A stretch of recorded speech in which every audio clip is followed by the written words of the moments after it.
पूर्णमदः पूर्णमिदं पूर्णात् पूर्णमुदच्यते पूर्णस्य पूर्णमादाय पूर्णमेवावशिष्यते।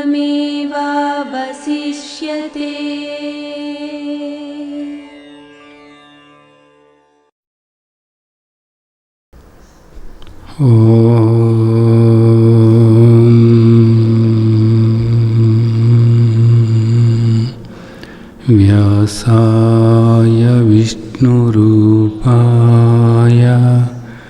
व्यासरूपाय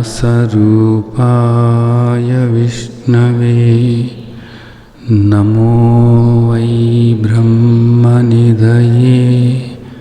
वासिष्ठाय नमो नमः नमो नमः नमो नमः। 14వ అధ్యాయం గుణత్రయ విభాగ యోగం మాట్లాడుకుంటున్నాం కదా. మనకు శ్రీమద్ భగవద్గీత గుణత్రయ విభాగ యోగంలో ఈ గుణాల గురించి మనకు ఎంతో వివరంగా తండ్రి తెలియచేస్తున్నారు. ఇక్కడ గుణాల యొక్క లక్షణాలు మనకు తెలియచేశారు. అలాగే ఈ గుణాలు మనల్ని ఏ విధంగా బందీ చేస్తున్నాయి అనేటటువంటిది తెలియచేశారు. అలాగే ఈ గుణాలని ఎలా గుర్తించాలి, సత్వ రజో తమో గుణాలు, ఈ 3 గుణాలని కూడా మనం ఎలా గుర్తించుకోవాలి అనేటటువంటిది మనకు తెలియచేయటం జరిగింది. అలాగే మరణానంతరం ఏ గుణంతో ఉన్నటువంటి వ్యక్తి ఏ విధంగా ఏ లోకానికి చేరుతారు అనేటటువంటిది కూడా మనకు మన తండ్రి తెలియచేయటం జరిగింది. అలాగే ఇప్పటివరకు మనం 18 శ్లోకాల గురించి అవగాహన చేసుకున్నాం. ఈరోజు 19వ శ్లోకం నుంచి అవగాహన చేసుకోవటానికి ప్రయత్నం చేద్దాం.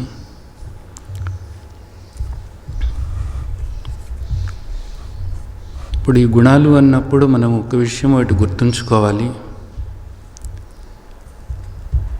గుణాలు అనేటటువంటివి దేహానికి మనసుకు సంబంధమైనవి. అలాగే ఇక్కడ మనకు కనపడేటటువంటిదంతా కూడా గుణాలతో కూడినటువంటిది. ఈ ప్రపంచమంతా కూడా గుణాలతో కూడినటువంటిది. అలాగే ఇక్కడ ఈ దేహము మనస్సు ఇదంతా కూడా గుణాలతో కూడినటువంటిది. అంటే ఇదంతా కూడా క్షేత్రము అనబడుతుంది, ఇదంతా కూడా ప్రకృతి అనబడుతుంది, ఇదంతా కూడా దృశ్యము అనబడుతుంది. ఈ దృశ్యానికి ద్రష్టగా ఉన్నటువంటి నేను ఆత్మస్వరూపము, లేదా ఈ క్షేత్రంలో ఉన్న క్షేత్రజ్ఞుడను నేను అనేటటువంటిది మనకి క్షేత్రజ్ఞ విభాగ యోగంలో మనకు తెలియచేశారు. అలాగే ఇదంతా కూడా ప్రకృతి అనుకున్నప్పుడు నేను పురుషుడు, ఇది క్షేత్రము అనుకుంటే నేను క్షేత్రజ్ఞుడును, ఇది ప్రకృతి అనుకుంటే నేను పురుషుడును, ఇదంతా అనాత్మ అనుకుంటే నేను ఆత్మ, ఇదంతా కూడా దృశ్యము అనుకుంటే నేను ద్రష్టను. అయితే ఇక్కడ మనం గుర్తుంచుకోవాల్సింది ఏంటంటే ఇది ఎప్పుడు కూడా గుణాలతో కూడే ఉంది. ఈ దేహం ఉన్నంత వరకు కూడా ఈ గుణాలు ఉంటాయి. ఈ గుణాలు అనేటటువంటివి పోనే పోవు. ఎందుకనంటే ఈ గుణాలు అనేటటువంటివి దేహానికి సంబంధమైనటువంటివి కాబట్టి, దేహం అన్నప్పుడు మనసు దేహము కూడా. కాబట్టి ఈ గుణాలు అన్నవి ఎప్పుడూ కూడా ఉంటాయి, ఇవి పోనే పోవు. అలాగే గుణము ఏదైనప్పటికీ కూడా అది బంధము అన్నది కూడా మనం తెలుసుకున్నాం. దేహం ఉన్నంత వరకు గుణాలు ఉంటాయి. గుణం ఏదైనప్పటికీ కూడా అది సత్వగుణమైనప్పటికీ కూడా అది కూడా మనల్ని బందీని చేస్తుంది అనేటటువంటిది కూడా తెలుసుకున్నాము. అలాగే ఈ గుణాలకు వేరుగా వీటిని దర్శిస్తున్నటువంటి, వీటికి ద్రష్టగా ఉన్నటువంటి నేను గుణాతీతుడనై ఉన్నాను అనేది మనం తెలుసుకున్నాము. గుణాలకు అతీతంగా గుణాతీతుడిగా నేను ఉన్నాను. ద్రష్టనైనటువంటి నాకు ఏ మార్పు కూడా లేనేలేదు, నాలో ఏ మార్పు కూడా లేనేలేదు. నేను గుణాతీతుడనై ఉన్నాను అనేటటువంటిది మనం తెలుసుకోవటం అనేది జరిగింది. అలాగే ఇక్కడ ఒకటి గుణాతీతుడు అనేటటువంటి మాట, ఇది సరైనటువంటి మాటేనా అంటే గుణాతీతుడిగా మారటం ఎలాగా? ఇప్పుడు గుణాలతో కూడినటువంటి దేహము నేను అనుకుంటున్నాను. ఇది మారుతుంది కాబట్టి ఈ మారేటటువంటిది నాకేమో దుఃఖాన్ని కలిగిస్తూనే ఉంది. అలాగే ఇది కర్మ చేస్తుంది, ఈ దేహం కర్మ చేస్తుంది. గుణాలతో కూడినటువంటి ఈ దేహం కర్మ చేస్తుంటే గుణాతీతుడనైనటువంటి నేను కర్మ చేస్తున్నాను అనేటటువంటి భావన కలుగుతుంది లోపల. యథార్థానికి కర్మ చేసేటటువంటిది ఏది? గుణాలతో కూడినటువంటి ఈ దేహం కర్మ చేస్తుంది. ఈ దేహం కర్మ చేస్తుంటే చేసేదాన్ని చూసేవాడిగా ఉండాలి నేను, కానీ అలా ఉండటం లేదు. అలా ఉండకుండా దీంతో మమేకం చెందేసి నేను చేస్తున్నాను అనేటటువంటి భావన ఏర్పరచుకొని కర్తృత్వం వహిస్తున్నాం. ఆ కర్తృత్వమే మనల్ని కర్మబంధంలో పడవేసి మరల జన్మలకు కారణమవుతుంది అనేది మనకు శాస్త్రం చెప్తుంది. ఇప్పుడు ఈ గుణాలకు అతీతంగా మారాలి అంటే ఎట్లాగా అన్నది, గుణాలకు అతీతంగా మారటం అనేటటువంటిది కాదు. ఇక్కడ గుర్తుంచుకోవాల్సినటువంటి విషయం ఏమిటంటే, అసలు ఈ గుణాలతో సంబంధం లేకుండా నా పాటికి నేనున్నాను. గుణాలతో అసలు నాకంటూ ఏ సంబంధము లేనే లేదు. అసలు వాటితో తెగతింపులు చేసుకుని నేనేదో విడిపోవటం అన్నది కాదు. నిజానికి నాకంటూ ఏ బంధము కూడా లేనే లేదు. నేనెప్పుడు కూడా ముక్తుడనే అయి ఉన్నాను. నేనెప్పుడు కూడా ముక్తుడనే. ఇవి ఎప్పుడు కూడా నాకు భిన్నంగానే ఉన్నాయి. ఈ గుణాలు ఎప్పుడు కూడా భిన్నంగానే ఉన్నాయి. నేనెప్పుడు కూడా గుణాతీతుడనే. ఒకప్పుడు గుణాలతో కూడి ఈ గుణాలు నన్ను దుఃఖపెడుతున్నాయి అని గుణాలను పోగొట్టుకుని నేను గుణాతీతుడని అవ్వటం లేదు. గుర్తుంచుకోండి, ఈ గుణాలు నన్ను దుఃఖపరుస్తున్నాయి కాబట్టి ఈ గుణాలు పోగొట్టుకోవాలి అని నేను ఈ గుణాలను పోగొట్టుకుని నేను గుణాతీతుడుగా ఇప్పుడు మారటం అన్నది కాదు. నేను ఎప్పుడూ కూడా ఆత్మస్వరూపంగా నేను గుణాతీతుడనే అనేటటువంటిది తెలుసుకోవాలి. నేను ఎప్పుడూ కూడా గుణాతీతుడని అనేటటువంటిది తెలుసుకోవాలి. గుణాతీతుడమైనటువంటి నీవు ఇప్పుడు ఎలా ఉన్నావు అంటే, ఈ దృశ్యానికంతా కూడా నేను ద్రష్టగా ఉన్నాను.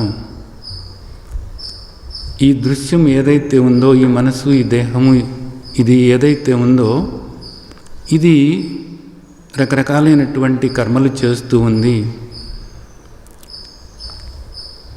ఈ కర్మలు చేసేదంతా కూడా ఈ గుణాలతో కూడినటువంటి ఈ దేహమే తప్ప నేను కాదు. నేను ఎప్పుడు కూడా సాక్షి చైతన్య స్వరూపమై ఉన్నాను అనేటటువంటిది మనం సరైనటువంటి రీతిలో అవగాహన చేసుకుని ఎప్పుడు కూడా దీనికి నేను వేరుగా ఉన్నాను అని, ఆ వేరుగా ఉన్నటువంటి నీవు ద్రష్టగా ఉన్నావు అనేటటువంటి దాన్ని అవగాహన చేసుకుని ఆ విధంగా ఎప్పుడు కూడా నువ్వు ద్రష్టగా ఉండాలి.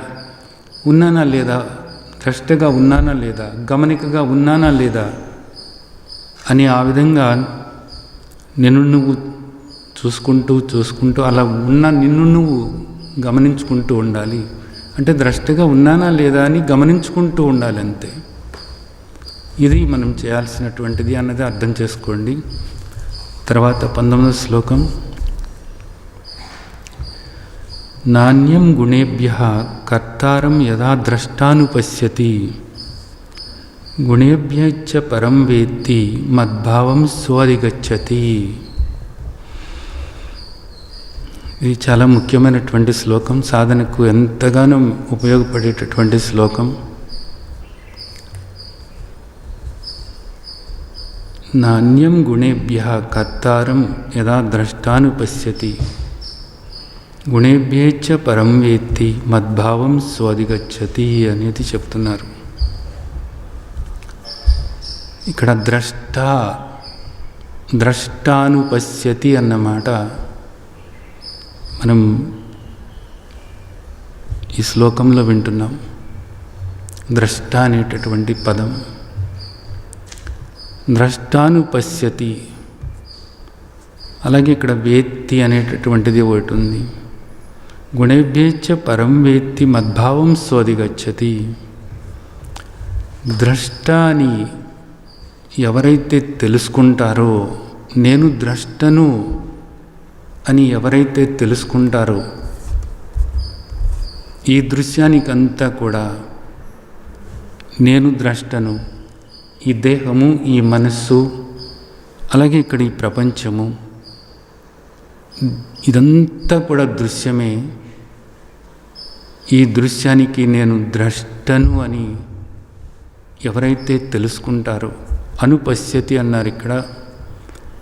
అంటే దాని అర్థం ఏంటంటే, ప్రామాణికమైనటువంటి శాస్త్రం ఆధారం చేసుకుని గురువు బోధిస్తున్నప్పుడు గురుబోధ శ్రవణం చేసి, సరైనటువంటి రీతిలో శ్రవణం చేసి, మననం చేసి, పరిప్రశ్న అడిగి, అవును ఇది క్షేత్రము, ఇది వికారాలు చెందేటటువంటిదే, ఇది ప్రకృతి, ఇది గుణాలతో కూడినటువంటిది, ఇది మారేటటువంటిదే, ఇది దుఃఖాన్ని కలిగించేటటువంటిది, దీని స్వరూపమే దుఃఖ స్వరూపము. ఈ మారేటటువంటి దాన్ని గమనించేటటువంటి నేను ఏ మార్పు లేకుండా ఉన్నాను. నేనెప్పుడూ కూడా ద్రష్టగానే ఉన్నాను, నేనెప్పుడూ కూడా సాక్షిగానే ఉన్నాను అని ఎవరైతే తెలుసుకుంటారో, ప్రామాణికమైనటువంటి శాస్త్రం అలాగే ప్రామాణికమైనటువంటి గురుబోధను శ్రవణం చేసి ఎవరైతే ఆ విధంగా తెలుసుకుంటారో వాళ్ళు నిజానికి ఒక విషయాన్ని అవగాహన చేసుకోగలుగుతారు. ఏమిటి ఆ విషయం అంటే ఇక్కడ చెప్తున్నారు, నాణ్యం గుణేభ్య కర్తారం. ఈ కర్మలు చేస్తున్నటువంటిది ఏదైతే ఉందో, ఈ కర్మలు చేసేటటువంటిది ఇదంతా కూడా గుణాలతో కూడినటువంటి ఈ దేహమే తప్ప ద్రష్టనైనటువంటి నేను కాదు అని తెలుసుకుంటారు. ముందు నేను దేహము అనే భావన ఉండేది కదా, నేను చేస్తున్నాను అనేటటువంటి భావన ఉండేది కదా. నువ్వెవరో నీకు తెలవనప్పుడు నువ్వు దేహమే అనుకుంటూ నేను చేస్తున్నాను అని అనుకుంటున్నావు. కానీ మనకు తండ్రి నిజానికి 2వ అధ్యాయంలోనే నువ్వు దేహం కాదు, నీవు ఆత్మస్వరూపానివి అనేటటువంటిది 2వ అధ్యాయంలోనే మనకు చెప్పారు. అలాగే కర్మ సన్యాస యోగంలో నైవ కించిత్ కరోమితి యుక్తో మన్యత తత్వవిత్ అని, ఈ కర్మలు చేసేటటువంటిది ఈ దేహమే, నువ్వు చేసేవాడివి కాదు అని చెప్పి ఎప్పటికప్పుడే ఈ దేహం ఏ కర్మలు చేస్తున్నప్పటికీ కూడా నైవ కించిత్ కరోమితి, నైవ కించిత్ కరోమితి, నైవ కించిత్ కరోమితి, నేను చేసేవాడిని కాదు, ఈ దేహం చేసుకుంటుంది, ఈ దేహం చేసుకుంటుంది, ఇంద్రియాణి ఇంద్రియార్థేషు వర్తంతి, నాకే సంబంధము లేదు అని ఆ విధంగా అభ్యాసం చేయమని తండ్రి మనకు 5వ అధ్యాయంలోనే చెప్పారు కదా. మరలా నిజానికి అలాంటి విషయాలే మరలా చెప్తున్నారు ఆ తండ్రి. నాణ్యం గుణేభ్య కర్తారం. ఈ ప్రకృతితో కూడినటువంటి గుణాలతో కూడినటువంటి ఈ దేహం కర్మలు చేసుకుంటున్నది. ద్రష్టనైనటువంటి నేను కర్మలు చేసేవాడిని కాదు. నేను కర్తను కాదు. నేను కర్తను కానే కాదు. ఈ దేహమే కర్మలు చేస్తున్నది. నేను కాదు, నేను కర్తను కాదు అనేది ఎవరైతే తెలుసుకుంటారో, నేను ద్రష్టను అని ముందు ఎవరైతే తెలుసుకుంటారో, అలాగే ద్రష్టనైనటువంటి నేను ఈ కర్మలు చేసేవాడిని కాదు, నేను కర్తను కాదు అని స్పష్టంగా ఎవరైతే తెలుసుకుంటారో, అలాగే ద్రష్టగా తాను ఎలా ఉన్నాను అనేటటువంటిది ఎవరైతే తెలుసుకోగలుగుతారో, ద్రష్టగా తన యొక్క లక్షణాలు ఏంటి, ఆత్మగా తన యొక్క లక్షణాలు ఏమిటి అనేటటువంటిది ఎవరైతే ఆ విధంగా తెలుసుకోగలుగుతారో వాళ్ళు మద్భావం స్వాధిగచ్చతి అంటున్నారు ఇక్కడ. మద్భావం అంటే ఏమిటి ఇక్కడ అంటే పూర్తిగా పూర్ణస్వరూపంగా వాళ్ళని వాళ్ళు తెలుసుకోగలుగుతారు అనేది, లేదా పరమాత్మ స్వరూపం పొందుతారు అనేది మామూలుగా చెప్తారు. అయితే ఇది పొందటం అనేటటువంటిది కాదు, గుర్తుంచుకోండి. పొందటం అనేటటువంటిది కాదు. ఇప్పటికే మీరు పూర్ణస్వరూపమై ఉన్నారు. ఇప్పటికే మీరు ముక్తులై ఉన్నారు. ఇప్పటికే మీకే బంధము కూడా లేనే లేదు. మీరెప్పుడో మోక్షం పొందేవాళ్ళు కానే కాదు. ఇప్పటికీ మీరు ముక్తులే. ఇప్పటికే మీరు పూర్ణస్వరూపమై ఉన్నారు. పొందటానికి అంటూ ఇంకా ఏమీ లేదు. ఇప్పటికే మీరు అనంతమై ఉన్నారు. ఇప్పటికే మీరు సర్వవ్యాపకమై ఉన్నారు. ఇప్పటికే మీరు సచ్చిదానంద స్వరూపమై ఉన్నారు. ఎప్పుడైతే మీరు ద్రష్టగా మిమ్మల్ని మీరు తెలుసుకోగలుగుతారో, అనుభవపూర్వకంగా ఎప్పుడైతే మీరు ద్రష్టగా ప్రతి క్షణము కూడా అలా ఉంటూ మీ లక్షణాలన్నీ కూడా మీరు పూర్తిగా అవగాహన చేసుకుని, మీ లక్షణాలన్నీ కూడా మీతో సరిచేసుకుంటూ, అవును నేను నిరాకారమై ఉన్నాను, అవును నేను నిరవయవుడినై ఉన్నాను, అవును నేను నిశ్చలమై ఉన్నాను, అవును నేనే మార్పులు కూడా చెందటం లేదు, నేను నిర్వికారమై ఉన్నాను, నేను దేంతోనూ కూడా సంగమం లేకుండా ఉన్నాను, ఏ అంటూ కూడా నాకు లేనే లేదు, నిరంజనమై ఉన్నాను, నేను నిర్వికారమై ఉన్నాను, అలాగే నాకు ఏ అవయవము కూడా లేనే లేదు, నిరవయవుడనై ఉన్నాను అని ఆ విధంగా నీ లక్షణాలన్నీ కూడా నీగ్గా నువ్వు తెలుసుకుని, అనుభవపూర్వకంగా నీగ్గా నువ్వు తెలుసుకున్నప్పుడు నీకు ఒక విషయం తెలుస్తుంది. ఏమిటి అంటే నీవు పూర్ణస్వరూపం అనేటటువంటిది. నీకన్నా భిన్నంగా ఇక్కడ మరేది కూడా లేదు అనేటటువంటి ఆ పరమ రహస్యాన్ని నీవు అనుభవపూర్వకంగా తెలుసుకోగలుగుతావు. చదివి తెలుసుకోవటం కాదు, విని తెలుసుకోవటం కాదు, అనుభవం అది. మద్భావం స్వాధిగచ్చతి.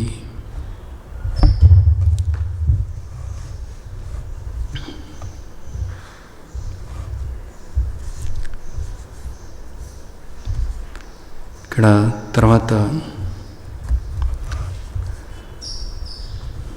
గుణానే తానతీత్య త్రీన్ దేహి దేహ సముద్భవాన్ జన్మ మృత్యు జరా దుఃఖై విముక్తో అమృతమస్నుతే.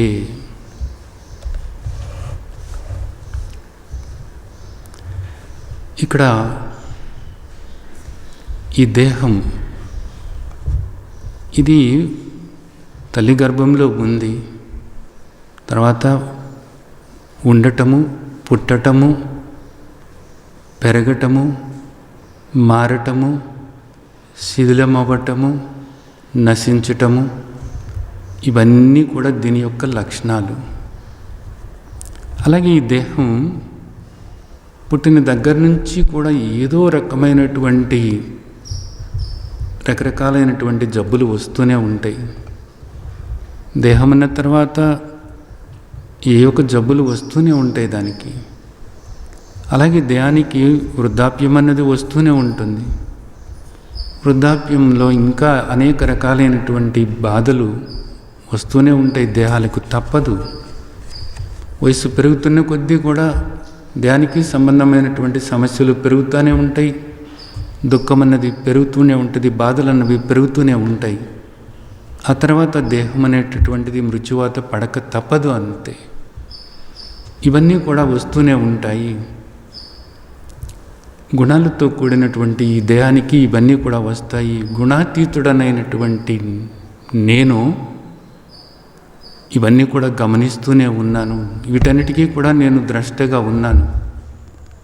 అలాగే మనస్సు కూడా అలజడి చెందుతుంది, ఆందోళన చెందుతుంది, బాధపడుతుంది, భయపడుతుంది, అసహనం, అసంతృప్తి, ఇవన్నీ కూడా మానసికంగా అనుభవానికి వస్తూనే ఉంటాయి ప్రతి ఒక్కరికి కూడా.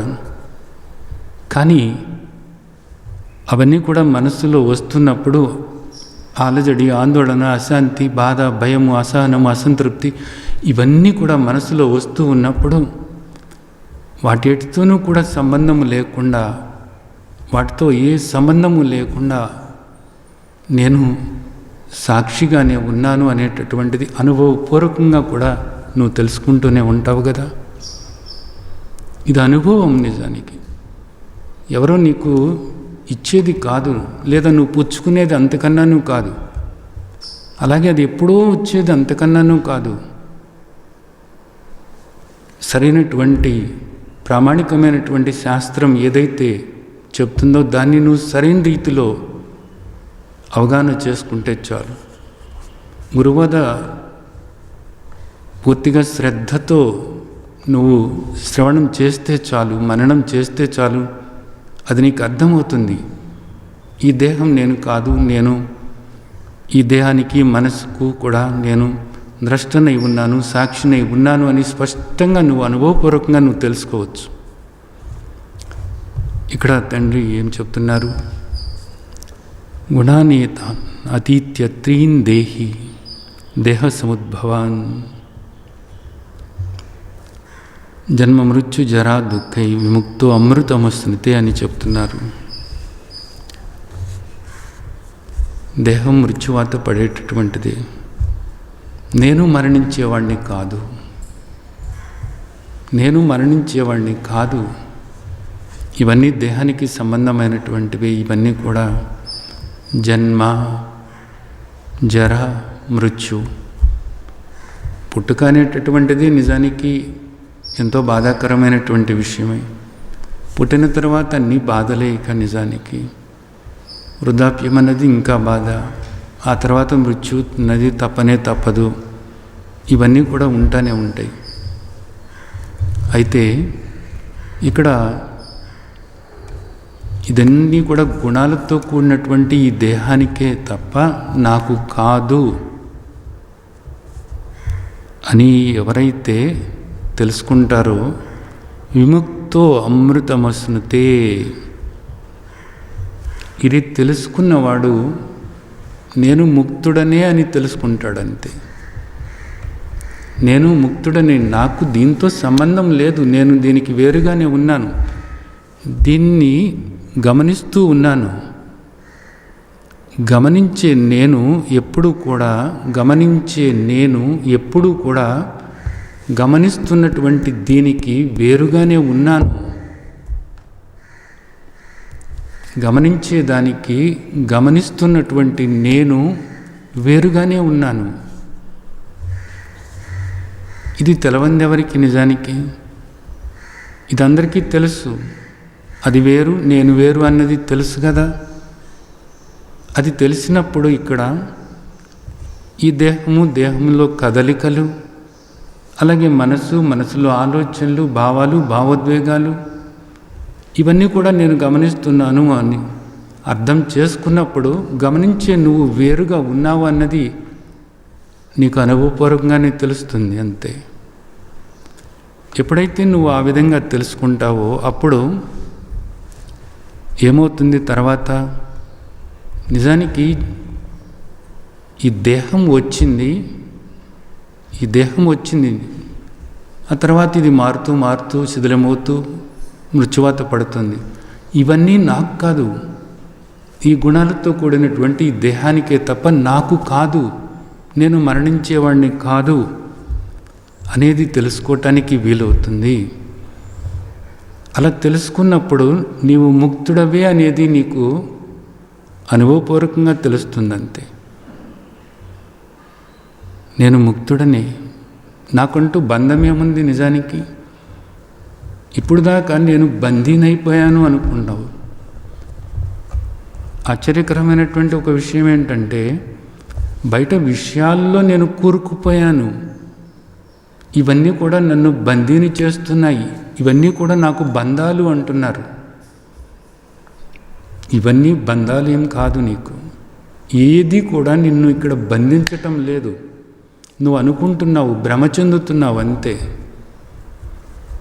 నువ్వు అసలు దేహమే కానప్పుడు నిన్ను ఏ విధంగా ఎవరు బంధించగలరు? నువ్వు నిరాకారమై ఉన్నావు, నువ్వు సర్వవ్యాపకమై ఉన్నావు.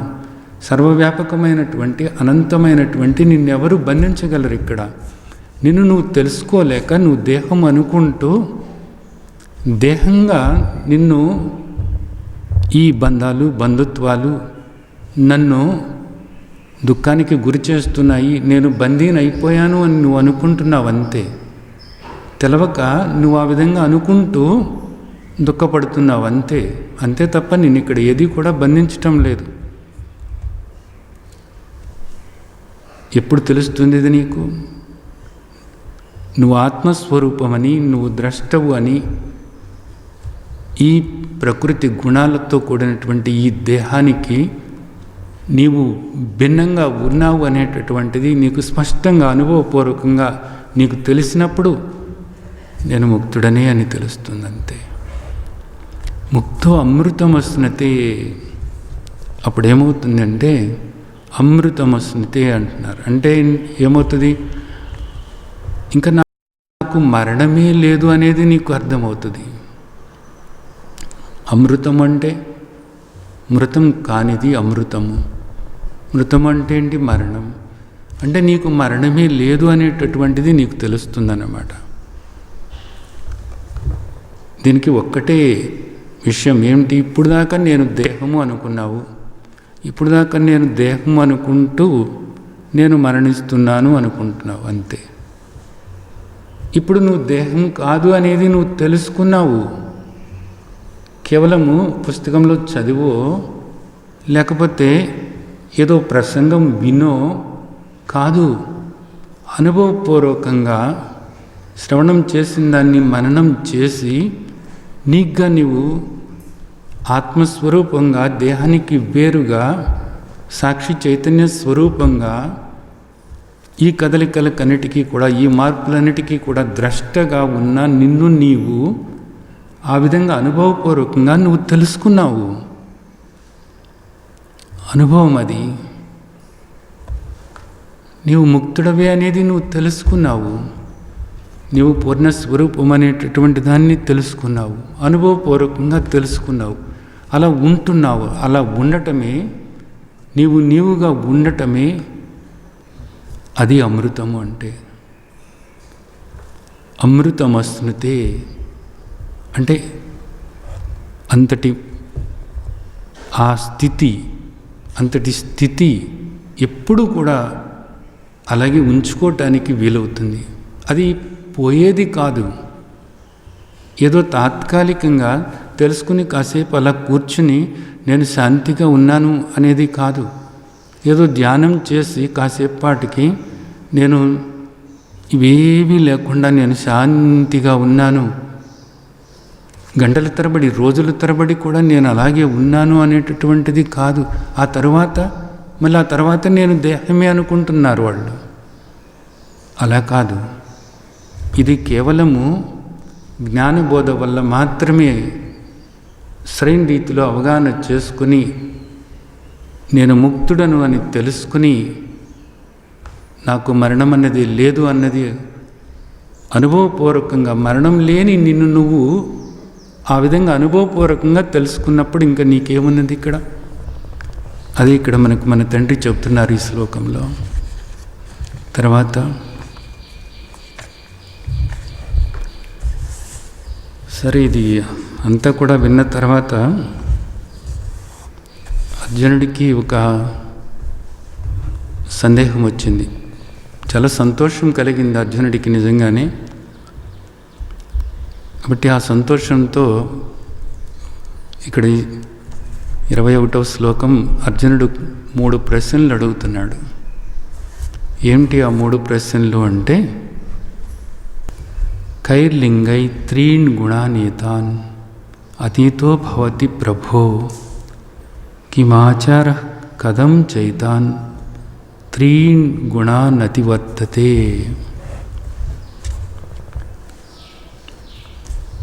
ఇక్కడ 3 ప్రశ్నలు అడగటం జరిగింది అర్జునుడు. ఈ 3 ప్రశ్నలు కూడా మనకు చాలా ఉపయోగపడేటటువంటి ప్రశ్నలు. కైర్లింగై త్రీన్ గుణాన్ నేతాన్, ఈ 3 గుణాలను కూడా అధిగమించినటువంటి వాడు ఎలా ఉంటాడు అనేది ప్రశ్న. అధిగమించటము అనేటటువంటిది కాదు, గుర్తుంచుకోండి. వాటిని దాటటము అనేటటువంటిది కాదు, గుర్తుంచుకోండి. ఆ గుణాలు నాకు లేవు, అసలు గుణాలతో నాకు సంబంధం లేదు, నేను ఎప్పుడూ కూడా గుణాతీతుడనే అని తెలుసుకున్నవాడు ఎవరైతే ఉన్నాడో వాడి లక్షణాలు ఎలా ఉంటాయి అన్నది అడుగుతున్నాడు అన్నమాట. అయితే అక్కడ అర్జునుడు ఆ ప్రశ్న అధిగమించిన వాడు అని అంటున్నాడు. సరే, ఎందుకు అలాగా అడగాల్సి వచ్చింది అంటే, ఇప్పుడు దాకా నువ్వు గుణాలతో కూడినటువంటి దేహమే అనుకున్నావు కదా, దానిలో బందీనైపోయావు అనుకుంటున్నావు కదా. బందీనైపోయినటువంటి నేను దీని నుంచి ఎలా బయటపడ్డాను? ఈ గుణాలన్నీ కూడా నన్ను బందీని చేస్తుంటే ఈ గుణాలను అధిగమించి వాటిని పక్కకు నెట్టేసి నేనెలాగా బయటపడ్డాను? ఎలాగ బయటపడటం అన్నది అక్కడ ప్రశ్న అడుగుతున్నాడు. కానీ ఇక్కడ మనం ఇందాక కూడా మాట్లాడుకున్నాం, అధిగమించటం అన్నది కాదు, ఇప్పటికే నువ్వు గుణాతీతుడు అని తెలుసుకోవటమే అన్నది. అయితే ఈ ప్రశ్న నిజానికి మనకి 2వ అధ్యాయంలోనే 54వ శ్లోకంలో ఇలాంటి ప్రశ్న అడిగాడు. స్థితప్రజ్ఞస్య కా భాష అని. స్థితప్రజ్ఞుడు అంటే ఆత్మస్వరూపంగా తన్ను తాను తెలుసుకున్నటువంటి వాడు ఎలా ఉంటాడు, వాడు ఎలా ఉంటాడు అనేటటువంటిది అక్కడ మనకు 2వ అధ్యాయంలో 54వ శ్లోకంలో అడిగాడు కదా ఆ శ్లోకంలో. అలాగే ఇక్కడ కూడా ఏమంటున్నారు, కైర్లింగై త్రీన్ గుణానేత అని అంటున్నాడు. కైర్లింగై అంటారు.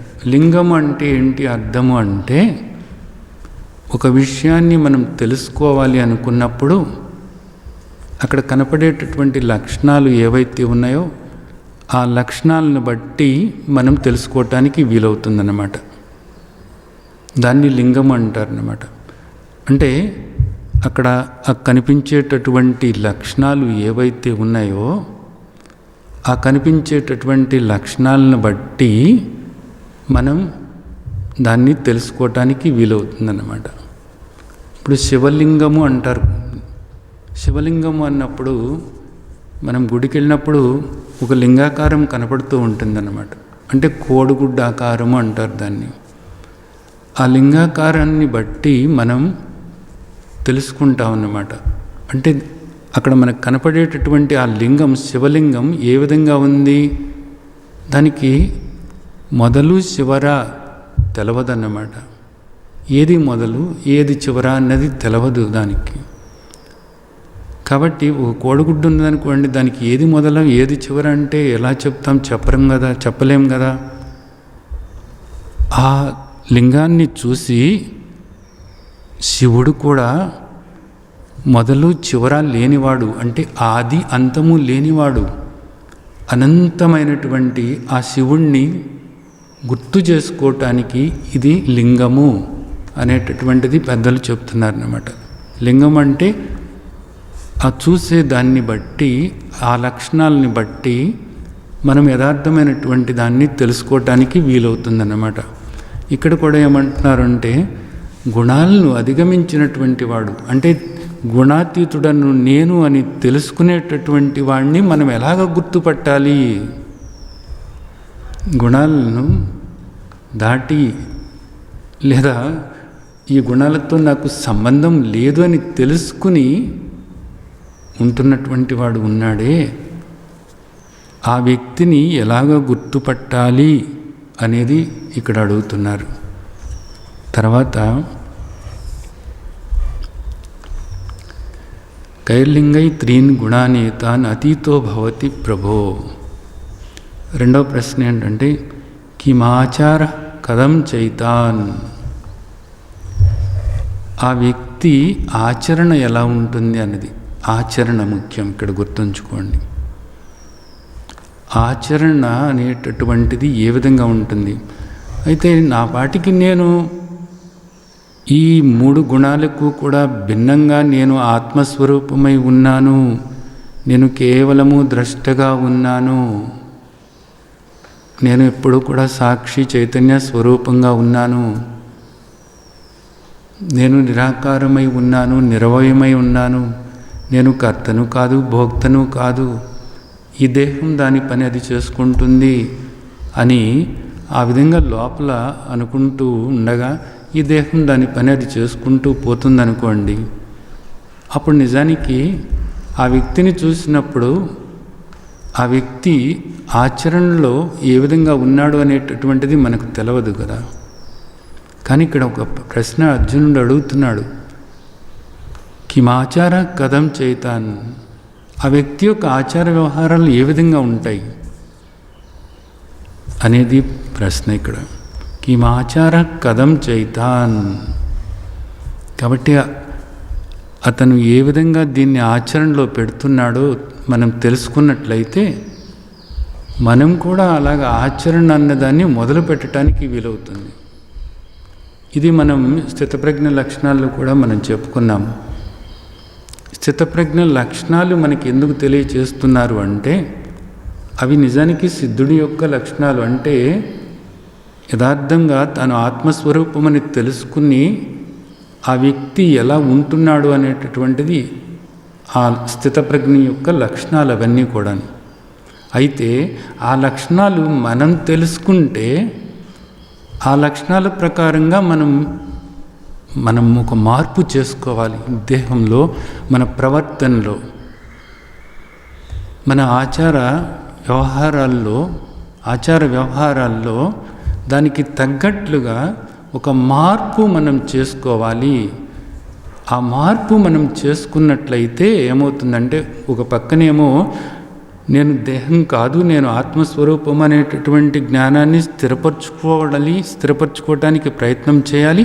ఇంకో పక్కనేమో ముందే మనకు ఆ లక్షణాలు తెలిసినాయి కాబట్టి ఆ లక్షణాల ప్రకారంగా ఇక్కడ ప్రవర్తనలో మార్పు రావాలి, ఆచరణలో ఒక మార్పు రావాలి. ఈ రెండు కలిసినప్పుడు త్వరగా మీరు స్థితప్రజ్ఞులుగా మారటానికి వీలవుతుంది. కాబట్టి మనకు అక్కడ కూడా అలాగే చెప్పారు. ఇక్కడ కూడా మరలా ఈ ప్రశ్న అందుకే అడిగారు. తర్వాత త్రీన్ గుణానతీత వర్తతే, త్రీన్ గుణానతి వర్తతే అని చెప్తున్నారు. సరే, ఈ 3 గుణాలను కూడా ఎలాగా అధిగమించాడు అన్నది ఇక్కడ మళ్ళీ ప్రశ్న. ఇది కూడా చాలా ముఖ్యమైనటువంటి ప్రశ్నే. ఆ వ్యక్తిని మనం ఎలాగ గుర్తుపట్టాలి, ఏ లక్షణాలను చూసి మనం ఆ వ్యక్తిని గుర్తుపట్టాలి అన్నది మొదటి ప్రశ్న. రెండవ ప్రశ్న, అతని యొక్క ఆచార వ్యవహారాలు ఎలాగ ఉంటాయి అనేటటువంటిది. మూడవ ప్రశ్న, ఆ 3 గుణాలని కూడా ఎలాగ అధిగమించాడు ఆ వ్యక్తి అన్నది మూడవ ప్రశ్న. ఈ 3 ప్రశ్నలకి కూడా మనకు భగవాన్ వాచ, భగవంతుడు చెబుతున్నారు. మనకి 22, 23 శ్లోకాలు, 2 శ్లోకాల్లో మొదటి ప్రశ్నకు సమాధానం చెప్తున్నారు.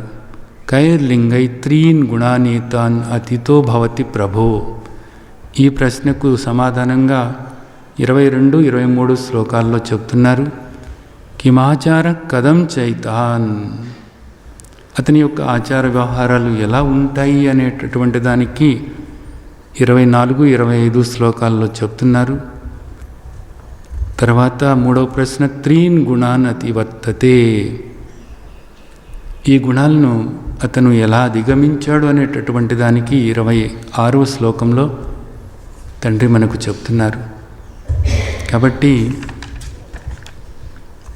ఈ 3 ప్రశ్నలకు సమాధానం వచ్చే వారం మనం అవగాహన చేసుకుందాం. మీరు ద్రష్టగా ఉండటానికి నిరంతరము కూడా ప్రయత్నం చేయండి. నాణ్యం గుణేభ్య కర్తారం యదా ద్రష్టానుపశ్యతి గుణేభ్యచ్చ పరం వేత్తి మద్భావం స్వధిగచ్చతి. 19వ శ్లోకం గుర్తు చేసుకుంటూ ఉండండి.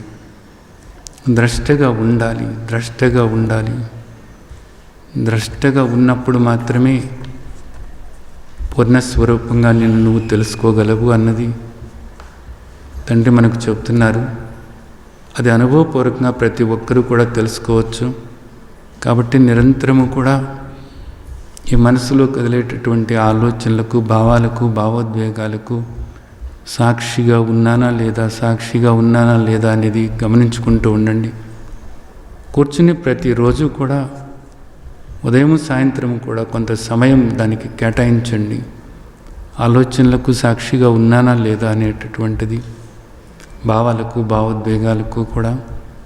అలాగే ఈ దేహ కదలికలు, భావాలు, భావోద్వేగాలు, అలాగే ఇక్కడ చుట్టూతా చూస్తున్నటువంటి ఈ ప్రపంచం, వీటన్నిటికీ కూడా నేను ద్రష్టను అని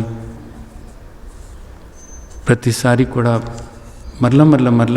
మరల గుర్తు చేసుకుంటూ ద్రష్టగా ఉన్నానా లేదా అనేది గుర్తు చేసుకుంటూ ద్రష్టగా ఉండండి.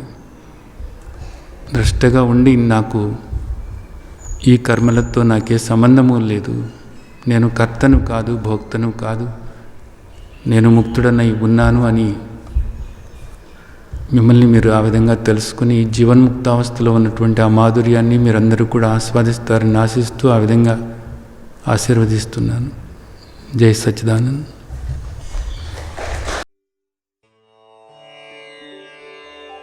లోకా సమస్తా సుఖినో భవంతు. లోకా సమస్తా సుఖినో భవంతు. లోకా సమస్తా సుఖినో